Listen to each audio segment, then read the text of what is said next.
We are your home theater and AV questions answered. This is AVRant. Want your home theater or AV question answered by Tom and Rob? Send it to question@avrant.com.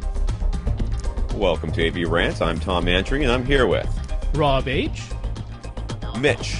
Mitch has used a bunch of our advice and enjoyed the upgrades. He now has a JVC X770 projector, 110-inch silver ticket screen, Marantz SR7011 receiver, B&W 600 series speakers, Rhythmic FV15 sub, NVIDIA Shield TV, Oppo 203 Ultra HD Blu-ray player, TiVo Romeo OTA DVR, simple control on his iPad, and Fusion Escape theater seating. So some folks might remember Mitch because he is the fellow who has the very nicely vacuumed carpet. We've commented on that before. I'm showing the before photos that he sent if you're watching the YouTube feed. So before he had a flat panel, and I think the photos that we're showing right now, he had the repositioned acoustic panels that were Tom suggesting to get them all at the same height because it was making your OCD flare up. It was. So he had all that.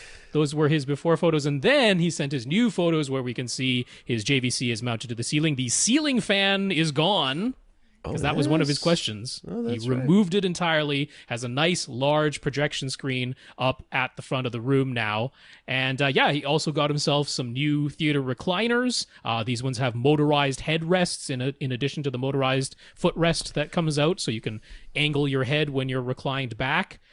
Moved things around a little bit, still very nicely vacuumed. Yes, so, He's got his vacuuming down. It's on point. So he took our advice, our recent advice, to rerun the Odyssey with microphone position number 1 being right in the center, equidistant from his front left and front right speakers. And even though his primary seat is physically a bit to the right of that spot, he is disappointed with the results. He uses this his setup to also listen to 2-channel music, and with this new Odyssey calibration, his phantom center image doesn't sound right anymore when he's just sitting in his primary seat. Thankfully, the new Odyssey editor app makes it fairly simple to save and load different Odyssey calibrations, so he's able to set things back to his old setup where mic position 1 was at where he actually sits. But why did moving position 1 make such a difference in his phantom center image while listening to 2-channel? Yeah, that is the pitfall. That is the thing. Now, we neglected to talk about it when we talked about this before. We were assuming this was surround sound, that the center channel would be active. Right. But yeah, you hit upon where this method of using the auto setup falls down, which is when you are listening to 2-channel, the phantom center image is going to be created where mic position number 1 takes place. Right. Now, if you physically moved yourself over, which probably means sitting on the arm of one of your recliners or something like that, it would look like. But if you physically moved yourself over to where mic position number was, dead ahead center, equidistant from the front, left, right speakers, you'd get a phantom center image right there. And that's because the way stereo imaging works for our ears is same time arrival to our left and right ear, same volume level to our left and right ear. Right. When that takes place, we image the sound as having come from straight ahead of us. But when one ear is a little bit louder than the other, we're going to shift the image over towards that louder ear. When the sound arrives at one of our ear before the other one, we're going to shift the image towards there. So since it's all been calibrated to be dead ahead center, but you are sitting off to the right, now your front right speaker is going to be closer, so the sound gets to you a little bit earlier than the front left speaker, and that front right speaker is going to be louder because you are closer to it, which means everything sounds like it got shifted to the right, where you're sitting. Right, and we can see now what he's talking about with these couches of his. He's got an armrest right in the middle, so he is probably a foot over, if not more, a little bit more. Yeah. His head is from that center thing. So we neglected to ask and to make the assumption that you might be listening to your system in 2-channel only. Yeah. We were thinking surround sound, to be honest with you. Yeah, that your center speaker. Now, if your center speaker, if you use an upmixing and your center speaker is active, this won't be a problem. The center speaker is going to anchor the sound to the middle, and that's where the sound is going to come from. You no longer have a phantom center, you have an actual center. But if what you want to do is listen to 2-channel music in 2-channel, you are correct. You should make position number 1 where you actually sit. That is about the only way, unless you just manually adjust it, but that is about the only way to make sure that the phantom center image happens for you. Now, it's not going to happen for any other seat, but it's going to happen for your seat, and it sounds like that's the one you care about. So we were negligent in our description. You absolutely hit upon the situation where, position number 1 should be your physical seat. It's when 2-channel only is in the picture. So he would like to get some Atmos speakers, but isn't planning on staying in this house for more than a few years. So installing in-ceiling speakers is not part of the plan. He'd consider on-ceiling speakers, though. So what would we recommend that would be easy to install on the ceiling and still provide a good timbre match with his B&W speakers? He'd prefer if they look nice and aren't too big also. I know what Rob's going to suggest, because he always suggests the same thing. I mean, at this point, I don't even know what people ask the question I'm going to be anymore. so sad when all the stock is gone, because they're a discontinued model, what I'm going to suggest, and eventually the stock's all going to be gone. I'm going to be so sad when that day comes. Go ahead. Knock yourself out. The Focal birds. Yeah, so shocking. Everybody. Accessories for less. They're available in white. They pretty much blend into your ceiling. Are they a perfect timbre match all on their own to your B&W speakers? No, but... It's Atmos. They're Atmos speakers for 1, and you have Odyssey for 2. Yeah.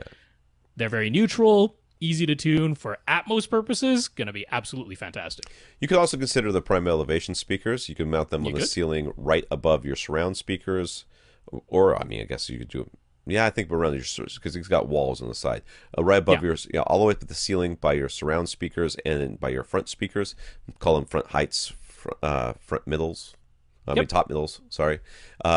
Top, middles, front Those heights. also come in white, and they're That's not true. too big, and they're easy to mount. They can be mounted to the ceiling if you so choose to do so. So there is that option as well. So those are the two. I like both of those. If you're to power his front 3 speakers with an external amp, can his Marantz SR7011 be set up to power all of the remaining speakers, or do the Atmos speakers always need to be powered externally? I think you can power all of them, right? Wait a second. No. Yeah. He can repurpose those front 3 amps, right, in this receiver. Right. So that's fine. There are 9 amplifiers built in to the 7011. All of the pre-outs are always active. So you could connect 11 external amps at any time if you wanted to. The only thing you have to change is the assigning of the internal amplifiers. Right. So you have to say, I have 9 internal amplifiers. If I'm driving 11 speakers, 2 of the speakers must be powered externally, right? Because you have 9 amps built in, 11 speakers total, 2 must be powered externally. Which 2 should those be? And one of the options is your front, left, right speakers. So you can assign it that your front, left, right speakers must be powered externally, and then the 9 amplifiers are then assigned to the remaining 9 speakers. You don't have to use them. You don't have to use the internal amps, but you can. So he said he wants to power his front 3 with external amplification. So you tell it, my front, left, right must be powered externally, and then that's it. Yeah. So he asks, where should he position the Atmos speakers on the ceiling? He sits roughly 12 feet from the front speakers and 5 feet from the surround back speakers. Remember, he's also offset to the right in his primary seat. Now remember, when you rerun Odyssey, because you're going to rerun Odyssey when you get this whole thing done, you now know that rerunning it with your seat being the primary seat is what you're going to do. So it doesn't make any difference that you're off to the side, because it's now going to calibrate the speaker distances and everything else in the level matching so that it sounds right at your seat. At your seat, yeah. So you might be physically closer to the speakers that are on the right-hand side of the room. Yeah. But it's going to make them a little bit quieter. It's going to make the ones on the left-hand side of the room a little bit louder, and then it's going to put in the correct delays based on the distances so that the time arrival is correct. So, yeah, you don't have to physically offset the ceiling speakers. No, you don't. You still put them in a line with your front, left, and right speakers. And I already told you where I thought you could put the Prime Elevation speakers directly up from the surround speakers and the main speakers. Directly up, near the ceiling and angled. Well, I mean, they're going to be angled anyways because they are towards you, and you're going to call them front heights and top middles. But if you want to use the focal birds, then it's usually how high is this ceiling? I don't remember. Oh, it's just standard 8-foot ceiling. 8-foot ceiling. So what? As far as I know, so like 4 or 5, 4 feet behind you, 4 feet in front of you. Call them top fronts and top middles, or top rears. Yeah. Top fronts, top rears. There you go. It's not And remember, they're going to be in line with your main speakers. Yeah. Okay. Yeah. However far apart your front, left, and right speakers are, the ceiling speakers will be the same distance apart. It's not completely out of the question to paint the walls and ceiling black or gray, but he does want to sell his house in a few years, so it's not exactly an attractive idea to him. Yeah. Right now, the ceiling is white, though, and the walls are fairly light colors, so would it be beneficial for him to get ambient light rejecting screen? No, I'm going to be honest with you, dude. I totally don't buy into. I mean, I know it's measurable. The light bounces around the room. You can see it reflecting off. I have glossy paint in this room, I think, or semi-gloss at least. I don't know. It's whatever color this house came with is what I've got. All right, it's orange. It shouldn't be, and it's reflective. And yes, technically, if I look, I can see my screen reflecting off my glossy speakers and my glossy wall. I have a white ceiling, and I don't care. I turned the lights off. I'm absolutely happy. So yeah, I mean, in your setup, because when you're using the projector, you can make the room dark. I certainly wouldn't go gray, because the only reason to go gray is to try at just always remember that turn off the projector, look at your screen with no projector on. That's black. Yeah. Right. And if that isn't very black because you got a lot of ambient light, then a gray screen will help it make it look blacker. But that isn't your situation. You're more worried about reflections of light off the ceiling, off the walls. He's got no back wall, though. I mean, the light's going to reflect and just leave.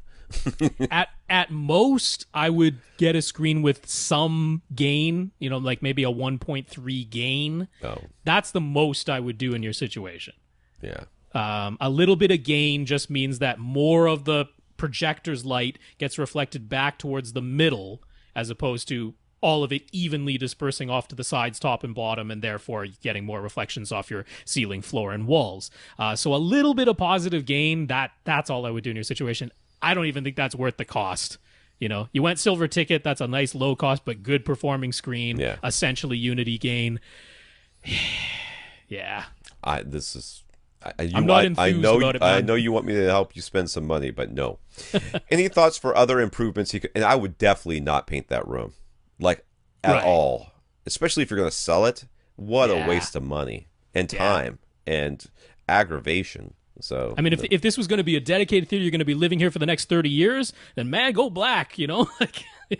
Why not? Dedicated theater. That's all you're going to do in here. Then go for it. But the situation you described, not worth it. So any thoughts for other improvements he could make in his theater? Could just be aesthetics. What if he rewrapped his acoustic panels in a different fabric color or just made them black instead of tan? I'm going to scroll back up here. Hold on a second. I mean, I was thinking if you want decoration, you could make them printed. You could make it something pretty. Or a pattern. If you wanted to. That's up to you. It depends on what look you want. I think if you just he's got a really nice, clean look here. It is really nice, yeah. I mean, aesthetically, I know you got these other older couches that are still sitting in this room. They look kind of ratty. You get rid of those. Put something else nicer over there. Are they? No, but he moved his old recliners over and got the new recliners I know. in. I don't think... I know. I'm just saying.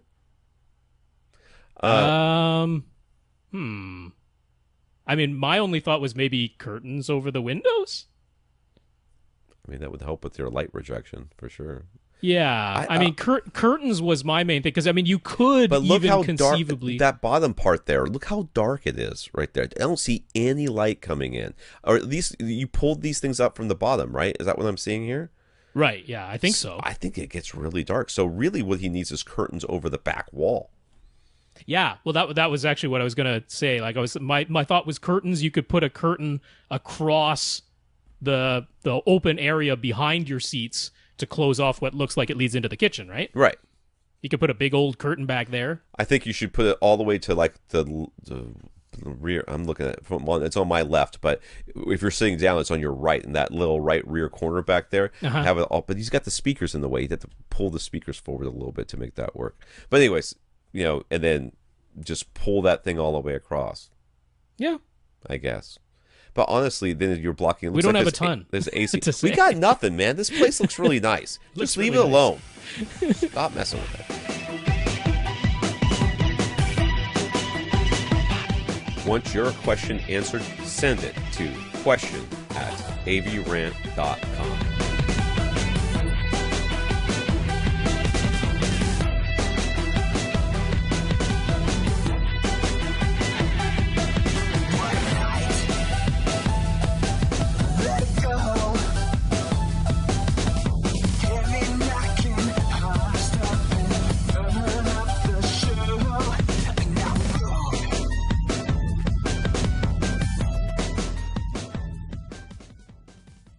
This is AVRant.